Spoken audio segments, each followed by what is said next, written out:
बाजार में जोरदार हलचल होने वाली है क्योंकि जो लोग आज हुंडई क्रेटा, टोयोटा फॉर्च्यूनर या टाटा नेक्सन खरीदकर खुश हैं, उन्हें आने वाले महीनों में बड़ा अफसोस हो सकता है।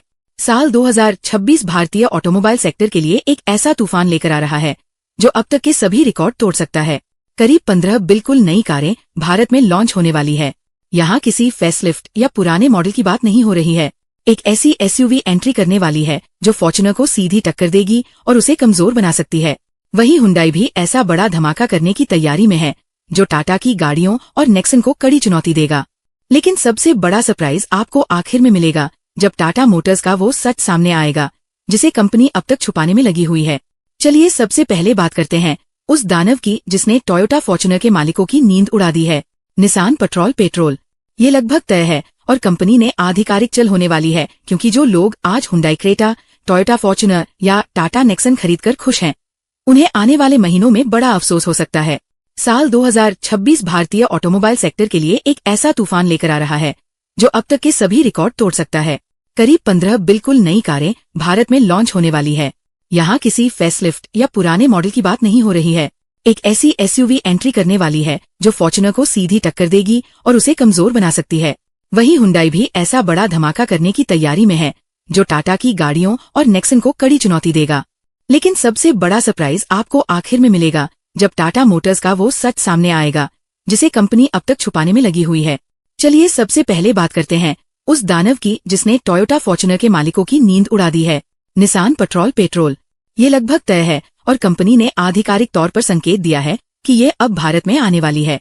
इसका साइज देखकर सड़क की बाकी गाड़ियां छोटी खिलौना जैसी नजर आएंगी। फ्रंट ग्रिल इतनी विशाल है कि रियर व्यू मिरर में देखते ही सामने वाला ड्राइवर खुद रास्ता दे देगा। लोग कहते हैं कि इस सेगमेंट में फॉर्च्यूनर को कोई टक्कर नहीं दे सकता, लेकिन हकीकत यह है कि निसान पेट्रोल के सामने फॉर्च्यूनर एक पुरानी और थकी हुई गाड़ी जैसी लगती है। ये मेरी साफ राय है। अगर आप आज 50 लाख खर्च करके फॉर्च्यूनर खरीद रहे हैं तो शायद आप बड़ी गलती कर रहे हैं। जरा सोचिए, निसान पेट्रोल के अंदर जो प्रीमियम लेदर और बड़ी स्क्रीन का इस्तेमाल किया गया है वह सीधे 1 करोड़ की जर्मन कारों को चुनौती देता है। संभावना है कि इसमें आपको बेहद ताकतवर V6 इंजन देखने को मिलेगा जो दमदार परफॉर्मेंस देगा। ऑटोमेटिक गियरबॉक्स के साथ इसका 4 व्हील ड्राइव सिस्टम किसी भी मुश्किल रास्ते को आसानी से पार कर सकता है। लेकिन यहाँ एक कमी है जिसे नजरअंदाज नहीं किया जा सकता। इसका माइलेज आपकी जेब पर भारी पड़ सकता है और ये बात कंपनी भी समझती है। इसकी संभावित कीमत लगभग 50 लाख से ऊपर रहने वाली है और अगले 2 महीनों के भीतर ये लॉन्च हो सकती है।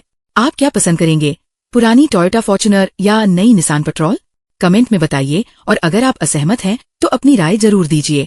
अब बात करते हैं उस चीज की जो ज्यादा लोग नहीं जानते और वो है होंडा का नया प्लान। आपको याद होगा शुरुआत में मैंने कहा था कि मार्केट पूरी तरह बदलने वाला है। होंडा WRV का नया मॉडल भारत में आने वाला है। ये टाटा नेक्सन, हुंडई वेन्यू और मारुति ब्रेजा के लिए बड़ा खतरा बन सकता है। लोग मानते हैं कि होंडा एसयूवी सेगमेंट में पीछे है, लेकिन असल कहानी कुछ और ही है। नई WRV एकदम फ्रेश और अग्रेसिव डिजाइन के साथ आ रही है। फ्रंट में दमदार बम्पर और साइड प्रोफाइल पर दिए गए शार्प कट्स इसे काफी स्पोर्टी बनाते हैं। जब आप फैमिली के साथ लंबी यात्रा पर निकलते हैं और पीछे बैठे लोगों को जगह कम पड़ती है, तभी असली दिक्कत समझ आती है। होंडा ने इस जरूरत को ध्यान में रखा है और इसके केबिन में बैठते ही आपको अच्छी स्पेस मिलती है जहां 3 लोग आराम से बैठ सकते हैं। फीचर्स के मामले में अनुमान लगाया जा रहा है कि इसमें बड़ी touch screen, advance infotainment system और सनरूफ जैसे फीचर्स मिलेंगे जो आजकल हर भारतीय खरीदार की पहली पसंद बन चुके हैं। इंजन की बात करें तो इसमें वही भरोसेमंद 1.2 लीटर इंजन देखने को मिल सकता है। अब यहाँ एक ट्विस्ट आता है जिसे समझना जरूरी है। कुछ लोग मानते हैं कि होंडा को इसमें टर्बो इंजन देना चाहिए, लेकिन मेरा मानना है कि होंडा की असली पहचान उसकी रिलायबिलिटी है। आप सिर्फ थोड़ी स्पीड के लिए ऐसी गाड़ी क्यों चुनेंगे जो बार बार सर्विस सेंटर जाए? होंडा के इंजन लंबे समय तक बिना रुके चलते हैं और इसका सस्पेंशन खराब रास्तों को भी आरामदायक बना देता है। आपके लिए क्या ज्यादा जरूरी है, भरोसा या टर्बो की कुछ सेकंड की रफ्तार? कमेंट में जरूर बताइए। इसकी कीमत करीब 7 लाख से शुरू हो सकती है और ये अगले महीने भारत में लॉन्च हो सकती है। अगर अभी तक आपको सब कुछ सामान्य लग रहा है तो अब तैयार हो जाइए क्योंकि असली सरप्राइज आगे है। हाल ही में किया की एक नई एसयूवी को टेस्टिंग के दौरान सड़कों पर देखा गया है जिसने महिंद्रा XUV 700 के सेगमेंट में हलचल मचा दी है। कैम्फ्लाज में छिपी इस गाड़ी ने संकेत दे दिया है कि इसका रोड प्रेजेंस कितना दमदार होगा। 3 रो वाली सीटिंग और प्रीमियम केबिन के साथ ये साफ है कि कंपनी इसे एक लग्जरी प्रोडक्ट के रूप में पेश करेगी। जरा उस शोरूम एक्सपीरियंस की कल्पना कीजिए, जहां आपको पुरानी टेक्नोलॉजी वाली कार में सीमित फीचर्स दिखाए जाते हैं। वही इस नई एसयूवी का डैशबोर्ड डिजाइन और डुअल स्क्रीन सेटअप देखकर ऐसा महसूस होगा जैसे आप किसी एयरक्राफ्ट के कॉकपिट में बैठे हों। हर फीचर को इतने ध्यान से डिजाइन किया गया है कि लोग इसे देखते ही बुकिंग करने के लिए तैयार हो जाएंगे। इंजन की बात करें तो इसमें पावरफुल पेट्रोल और डीजल दोनों ऑप्शन मिलने की संभावना है। ऑटोमेटिक ट्रांसमिशन के साथ इसका पिकअप काफी स्मूथ होगा और केबिन के अंदर शोर लगभग न के बराबर रहेगा। लेकिन यहाँ मुझे लगता है कि किया को इसकी कीमत बहुत सोच समझकर तय करनी होगी। इसका सीधा मुकाबला बड़े ब्रांड से होगा और अगर कीमत 20 से 30 लाख के ऊपर जाती है तो ये रिस्क बन सकता है। इसकी लॉन्चिंग जून या जुलाई के आसपास हो सकती है। अब बात करते हैं एक ऐसी एसयूवी की जिसे लेकर मार्केट में काफी कंफ्यूजन है। रेनॉल्ट एक प्रीमियम एसयूवी भारत में लाने की तैयारी कर रही है, जिसके बारे में बहुत कम लोग जानते हैं। माना जा रहा है कि ये कंपनी की तरफ से बड़ा सरप्राइज हो सकता है। इसका डिजाइन इतना फ्यूचरिस्टिक बताया जा रहा है कि मौजूदा गाड़ियां इसके सामने पुरानी लग सकती है। फ्रंट में पतली एलईडी लाइट्स और रियर में कनेक्टेड टेल लैंप इसे एक क्लीन यूरोपियन स्टाइल देते हैं। जब आप इसे अपने ऑफिस लेकर जाएंगे तो लोग इसे देखकर जरूर नोटिस करेंगे। अंदर की तरफ आपको बड़ा touch screen infotainment, ventilated seats और प्रीमियम साउंड सिस्टम मिलने की उम्मीद है। माना जा रहा है कि इसका टर्बो पेट्रोल इंजन माइलेज और परफॉर्मेंस का अच्छा बैलेंस देगा। लेकिन इसका सीधा मुकाबला महिंद्रा थार और मारुति जिम्नी से होगा। क्या रेनॉल्ट इन दिग्गजों को टक्कर दे पाएगी? मेरा साफ मानना है कि अगर रेनॉल्ट ने अपने सर्विस नेटवर्क और आफ्टर सेल सर्विस को बेहतर नहीं किया तो इतनी शानदार गाड़ी भी ज्यादा नहीं चल पाएगी। आप क्या सोचते हैं? क्या थार जैसी भरोसेमंद चॉइस छोड़कर रेनॉल्ट ब्रजर पर दाव लगाना सही रहेगा? अपनी राय कमेंट में जरूर दें। जुलाई तक इसके भारत में लॉन्च होने की संभावना है और फिलहाल इसकी टेस्टिंग जारी है। अब बात उस कार की जिसका इंतजार सबसे ज्यादा किया जा रहा है और जिसने टाटा नेक्सन ईवी को टेंशन दे दी है। हुंडई वेन्यू ईवी को पहली बार टेस्टिंग के दौरान देखा गया है और यह साफ है कि कंपनी इसे जल्द ही लॉन्च करने वाली है। लोग सोच रहे हैं कि ये सिर्फ इलेक्ट्रिक मोटर के साथ पुरानी वेन्यू होगी, लेकिन असली कहानी अलग है। इसके फ्रंट ग्रिल को पूरी तरह नया एरोडायनामिक डिजाइन दिया गया है और इसमें खास ईवी व्हील्स लगाए गए हैं जो ग्रिप और रेंज दोनों को बेहतर बनाते हैं। इंटीरियर में नया स्टीयरिंग और बड़ी स्क्रीन मिलेगी जो आपको हर जरूरी रियल टाइम जानकारी देगी। अनुमान है कि यह एक बार फुल चार्ज पर 550 से 600 किलोमीटर तक की शानदार रेंज दे सकती है। टाटा मोटर्स के लिए सबसे बड़ा झटका इसका प्राइस और रिलायबिलिटी बन सकता है। जब आप पेट्रोल पंप पर लंबी लाइन और बढ़ता खर्च देखते हैं तब ईवी का महत्व समझ आता है। अगर आप अभी नेक्सन ईवी लेने की सोच रहे हैं तो थोड़ा इंतजार करना बेहतर हो सकता है। ये मई के अंत तक लॉन्च हो सकती है। अगर आप आज 20 लाख खर्च करके महिंद्रा स्कॉर्पियो एन या महिंद्रा XUV 700 खरीदकर खुद को रोड का किंग समझ रहे हैं तो शायद आप गलतफहमी में हैं। रेनॉल्ट बिगस्टर की जो जासूसी तस्वीरें सामने आ रही हैं, उन्होंने साफ कर दिया है कि महिंद्रा के डिजाइनर्स के लिए ये एक बड़ी चुनौती बन चुकी है। ये मशहूर रेनॉल्ट डस्टर का 7 सीटर बड़ा वर्जन माना जा रहा है। कैमफ्लाज में होने के बावजूद इसका मस्कुलर फ्रंट, चौड़े पहिए और बॉक्सी डिजाइन इसे सड़क पर चलते टैंक जैसा फील देते हैं। जब आप इसे अपनी सोसाइटी में लेकर जाएंगे तो पड़ोसी की महिंद्रा XUV 700 भी इसके सामने छोटी लग सकती है। केबिन के अंदर रेनॉल्ट एक ऐसा रफ एंड टफ लेकिन प्रीमियम एक्सपीरियंस देने की तैयारी में है जो इस सेगमेंट में अभी कम देखने को मिलता है। बड़ी स्क्रीन, पैनोमिक सनरूफ और असली 7 लोगों के लिए आरामदायक स्पेस मिलने की उम्मीद है। इसमें हाइब्रिड इंजन का ऑप्शन मिल सकता है जो डीजल जैसी ताकत देगा लेकिन माइलेज में पेट्रोल की चिंता कम कर देगा। लेकिन यहाँ एक कमी भी नजर आती है। रेनॉल्ट के इंटीरियर में कई बार प्लास्टिक क्वालिटी उतनी प्रीमियम नहीं लगती। अगर इस मॉडल में भी यही समस्या रही तो ये गाड़ी लॉन्च से पहले ही कमजोर पड़ सकती है। क्या आप एक मजबूत यूरोपियन 7 सीटर के लिए महिंद्रा की गाड़ियों को छोड़ सकते हैं? मेरा मानना है कि रेनॉल्ट बिगस्टर का रोड प्रेजे महिंद्रा स्कॉर्पियो एन को कड़ी टक्कर देगा। आपकी क्या राय है? कमेंट में जरूर बताइए। इसकी कीमत करीब 12 लाख से शुरू हो सकती है और अगले महीने लॉन्च होने की उम्मीद है। अब बात एक ऐसी स्थिति की जो हम सबके साथ होती है। हम टाटा पंच या मारुति फ्रॉन्क्स खरीदकर सोचते हैं कि कम बजट में सबसे बेहतरीन गाड़ी ले ली, लेकिन हुंडई यहाँ एक नया गेम खेलने जा रही है जो पूरा मार्केट बदल सकता है। हुंडई बायो नाम से एक छोटी एसयूवी भारत में आ सकती है और माना जा रहा है कि ये पंच को पुराना और फ्रॉन्क्स को फीका बना सकती है। इसका डिजाइन इतना शार्प और अग्रेसिव बताया जा रहा है कि ये सामने से मिनी एसयूवी जैसा फील देती है। इंटीरियर में हुंडई हमेशा से मजबूत रही है। जहां पंच के अंदर आपको बेसिक फील मिलता है, वही बायो में बड़ी स्क्रीन, डिजिटल इंस्ट्रूमेंट क्लस्टर और प्रीमियम टच मिलने की उम्मीद है जो आमतौर पर बड़ी गाड़ियों में देखे जाते हैं। इंजन की बात करें तो इसमें 1.2 लीटर का भरोसेमंद पेट्रोल इंजन हो सकता है जिसका माइलेज और रिफाइनमेंट काफी अच्छा रहेगा। लोग मानते हैं कि फ्रोंक्स इस सेगमेंट की लीडर बनी रहेगी, लेकिन असली खेल ये है कि हुंडई अपनी आफ्टर सेल्स सर्विस और ब्रांड वैल्यू से इसका बड़ा मार्केट शेयर ले सकती है।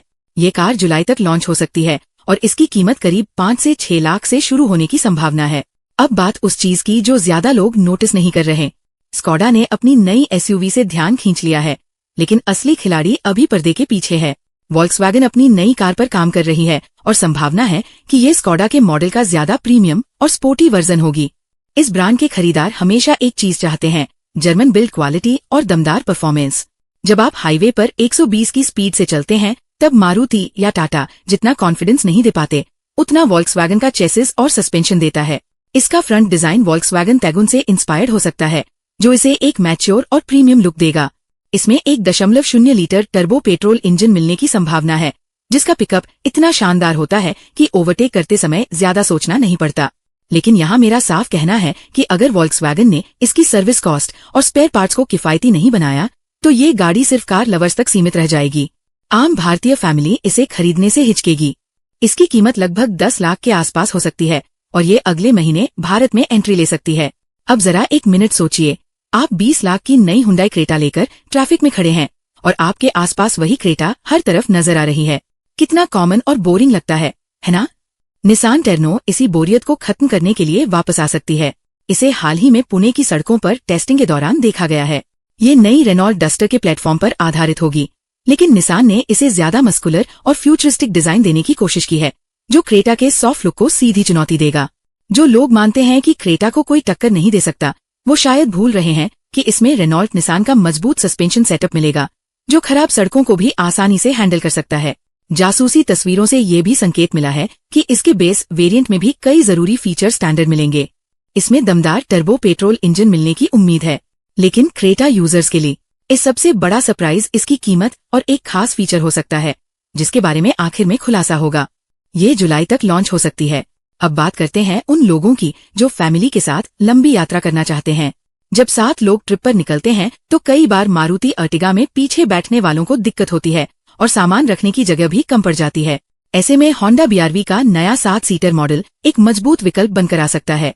ये मारुति की टैक्सी इमेज और कुछ गाड़ियों की सेफ्टी चिंताओं दोनों को चुनौती देगा। होंडा अपने शानदार स्पेस मैनेजमेंट के लिए जानी जाती है।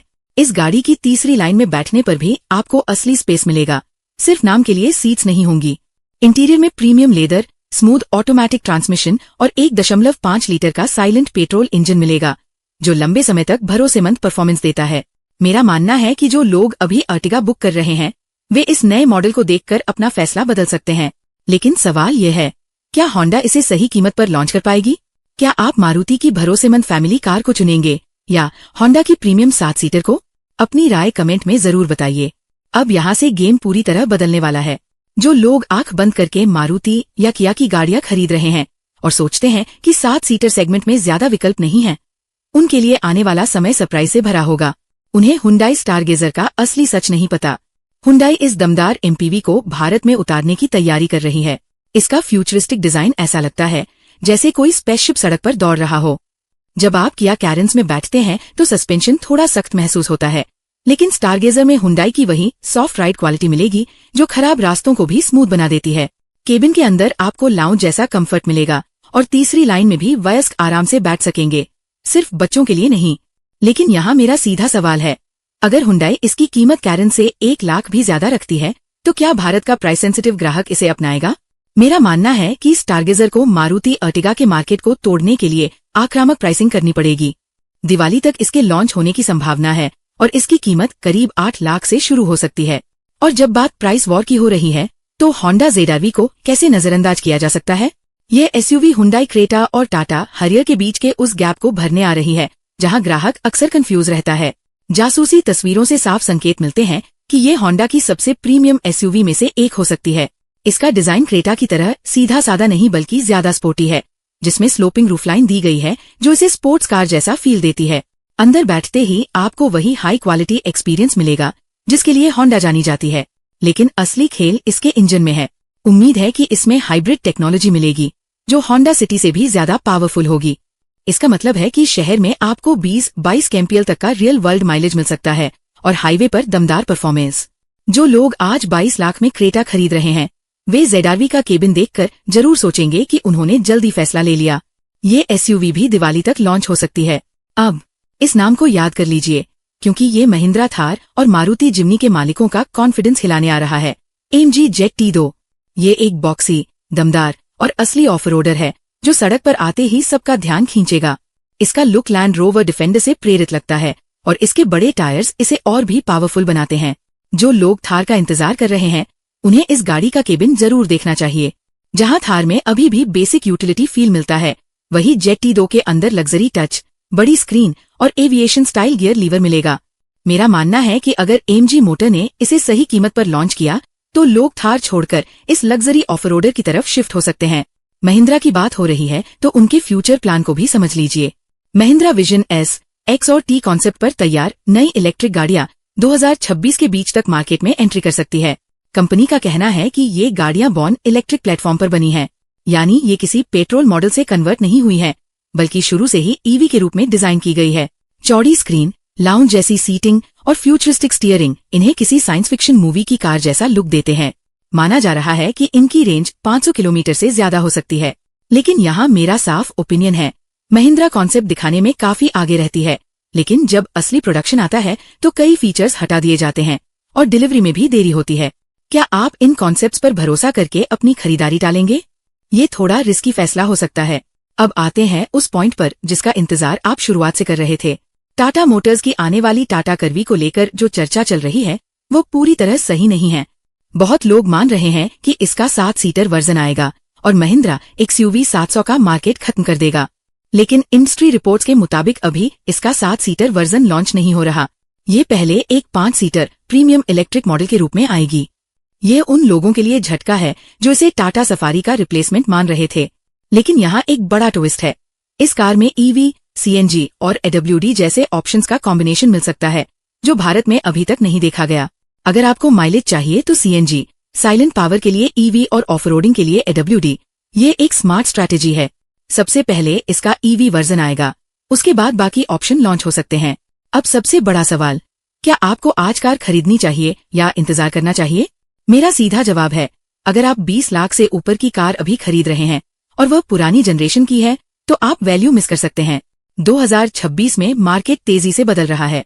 नई गाड़ियां हाइब्रिड टेक्नोलॉजी, लंबी रेंज वाली EV और एडवांस प्लेटफॉर्म के साथ आ रही हैं, जो आने वाले 8-10 साल तक प्रासंगिक रहेंगी। अगर आपकी जरूरत तुरंत है और बजट 10 लाख के आसपास है तो अभी खरीद सकते हैं, लेकिन अगर बजट ज्यादा है तो थोड़ा इंतजार करना समझदारी हो सकती है। अब फैसला आपका है, आप भविष्य की टेक्नोलॉजी लेना चाहते हैं या आज का उपलब्ध विकल्प? अपनी राय और अपनी पसंदीदा अपकमिंग कार का नाम जरूर बताइए।